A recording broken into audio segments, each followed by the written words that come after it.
Hello, good evening, and welcome to another episode of Dangerous Things You Can Least Expect.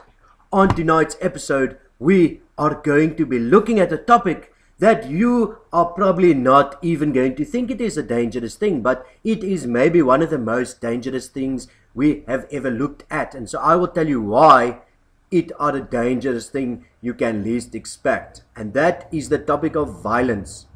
A lot of people don't see violence as dangerous, but I want to tell you, if you get a number of violins playing at the same time, it can be very dangerous, and it depends what they are playing. Maybe if classical can be okay, but they start playing jazz or electric violin or whatever, it can just become a mess, and we need to be prepared to put a stop to it, because violins have been around for many years.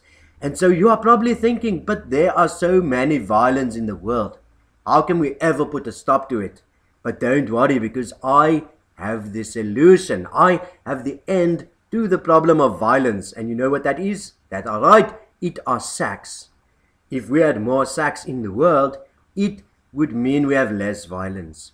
And so the sax can drown out the violence. Now, don't take me metaphorically here. I am making a metamorphosis. So I'm not saying actually you take the violins and you put it under the water. We're not going to drown them. We are going to drown out the sound of them. And one of the best ways to do that is to get two saxophones together, because I find that saxophones complement each other. Like the first saxophone will say, "You play very nice," and the second one will go, "Oh, you are very shiny," or something like that. And so that are how they complement each other. But what is interesting is you can have 40 violins playing, you only need one saxophone, and it can completely drown out that sound. So that is what I'm saying. We need sax, because it will take away the noise of all the violins.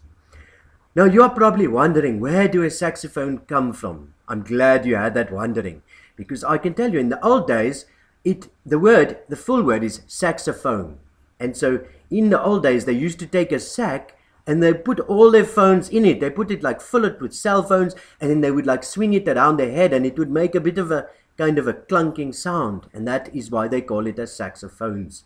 But that is not even when it started. I know you were like, oh, but there were obviously a time before phones were invented. And so they used to just use the sax, and that's why sometime it are called just sax. And so they would take two sax and swing them around their head, and it would make like a whirring kind of like a ooh kind of sound. But the sax, that weren't useful for drowning out the violins. The violins would always win those fights. And so then they would add the phones, and later when metal were invented, they went for just a whole new way of design, and that are why we have the saxophone today. That are where it come from. So if we are going to try and beat the violins, we have to be very sneaky about it. This thing is not going to just happen by itself. It have to be carefully orchestrated. That is what I'm saying. And so we need to we need to carefully place one saxophone everywhere where you will find a lot of violence. Now, there are lots more violence in the world than sax, and so you have to be really careful. You must look after your sax. And so it is important that you can get a case to put your sax in to protect it, because the sax is made of very thin metal, so it can get damaged very easily. And that is why, if you are not careful, then you are the one to blame if you have an unprotected sax. And so that is why I'm saying, because there are less sax, we have to really be careful for it. And I cannot be stressed how important that is if you are having an unprotected sax. So make sure that you have a case to put it in. So there you see, violence can be very dangerous, but the solution is that we need less violence in the world and more sex. Thank you. Good night.